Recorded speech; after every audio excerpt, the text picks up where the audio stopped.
Use to, आदी होना या अभ्यस्त होना। मैं आदी हूँ, आई एम यूज टू। आदी होने का मतलब है कोई ऐसा काम जो पहले हम सब के लिए बहुत मुश्किल था या अच्छा नहीं लगता था, पर बार बार वो काम आपको करना पड़ा और एक टाइम के बाद आप उस काम के आदी हो गए या अभ्यस्त हो गए, जिसे हम आगे पढ़ेंगे और सेंटेंसेस बनाएंगे। आई एम यूज टू, और जिस काम को करने का आदी हूँ वो आईएनजी फॉर्म में आएगा। जैसे I am use to waking up early, मैं जल्दी उठने का आदी हूँ, मीन्स जल्दी उठना मेरी आदत है। He is use to sleeping late at night, उसे रात को देर से सोने की आदत है, मीन्स वह देर से सोने का आदी है।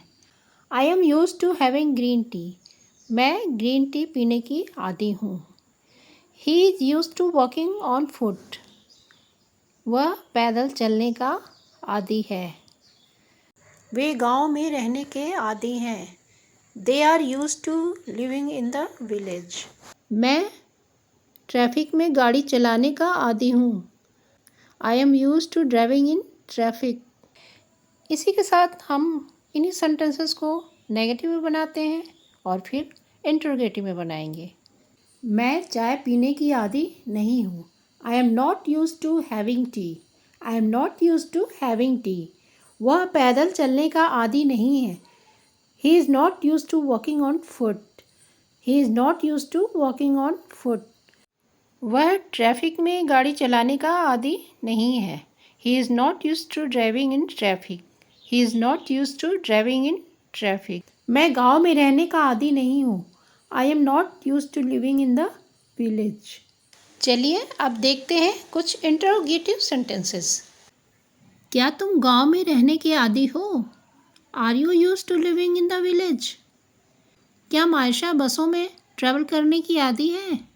Is Maisha use to travelling by buses?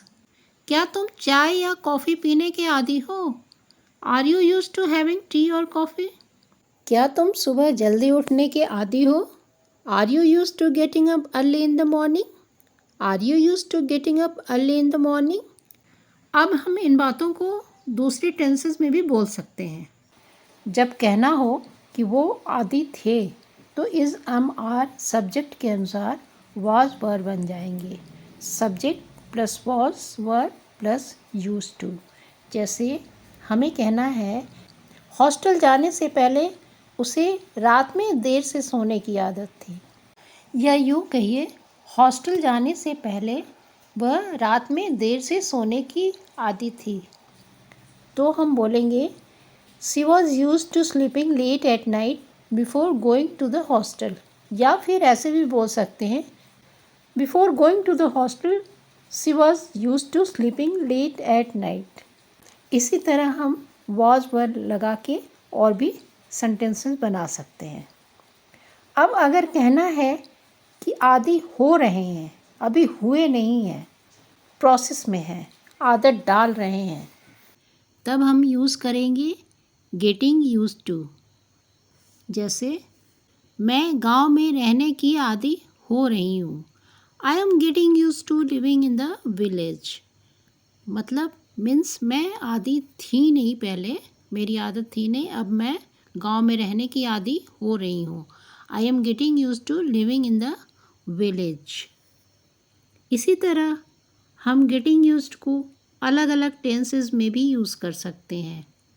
Gate plus use to, got plus use to, will get plus use to के फॉर्म में भी यूज़ कर सकते हैं। चलिए गेट यूज टू का एक एग्जांपल देखते हैं। Get used to plus verb plus ING. मुझे हॉस्टल में रहकर सुबह उठने की आदत हो जाती है। I get used to waking up early in the morning while staying in the hostel. Got used to plus verb plus ING. Got used to का एग्जांपल देखते हैं। मुझे शिमला में रहकर चाय पीने की आदत हो गई है। While living in Shimla I got used to having T.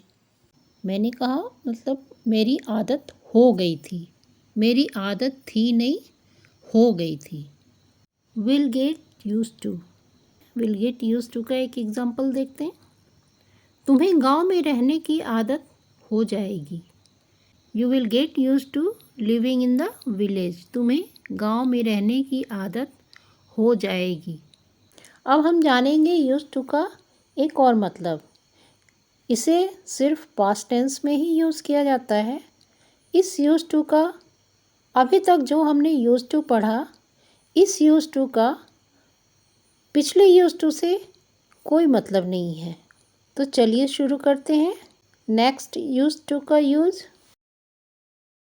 इसमें ये ध्यान देने वाली बात है कि इसमें यूज टू के बाद आईएनजी फॉर्म नहीं आता, वर्ब का फर्स्ट फॉर्म आता है।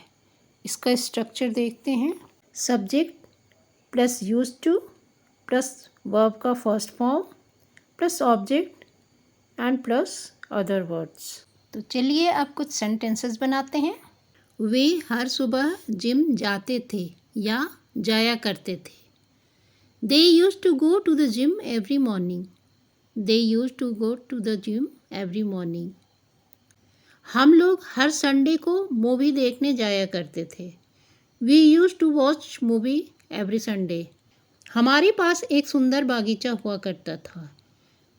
मीन्स था, हमारे पास एक सुंदर बागीचा था पहले, पास्ट में। We used to have a beautiful garden. I used to play the guitar. मैं गिटार बजाती थी, मीन्स बजाया करती थी। चलिए अब देखते हैं कुछ नेगेटिव सेंटेंसेस।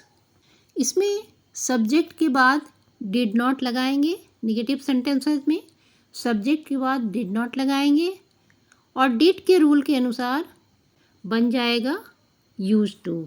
मीन्स यूज्ड से डी हट जाएगा।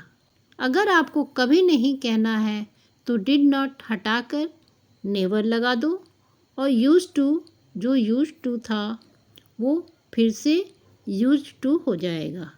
चलिए देखते हैं कुछ एग्जाम्पल। आई डिड नॉट या फिर I didn't. I did not भी बोल सकते हैं, आई डिडंट भी बोल सकते हैं। I didn't use to listen to the radio. I did not use to listen to the radio. मैं रेडियो नहीं सुनता था, मीन्स सुना करता था। मेरी बहन मेरे साथ कभी नहीं जाया करती थी। My sister never used to go with me. तो यहाँ मैंने देखा जहाँ नेवर लगाया है वहाँ यूज टू का डी ऐड है, यूज टू का यूज़ किया है। और जहाँ हमने डिड नॉट या डिडंट लगाया है वहाँ यूज टू का डी हटा दिया है और यूज टू यूज़ किया है। चलिए अब बनाते हैं कुछ इंटरोगेटिव सेंटेंसेस। इसका स्ट्रक्चर देखते हैं। I W plus did plus subject plus use to plus verb का फर्स्ट फॉर्म प्लस ऑब्जेक्ट। तुम कहाँ रहा करते थे? Where did you use to live? Where did you use to live? देखिए यहाँ डिड आया है तो यूज्ड का डी ना हट गया है और यूज टू ना होकर यूज टू हो गया है। क्या तुम दौड़ा करते थे? Did you use to run? तुम कहाँ रहा करते थे? Where did you use to live?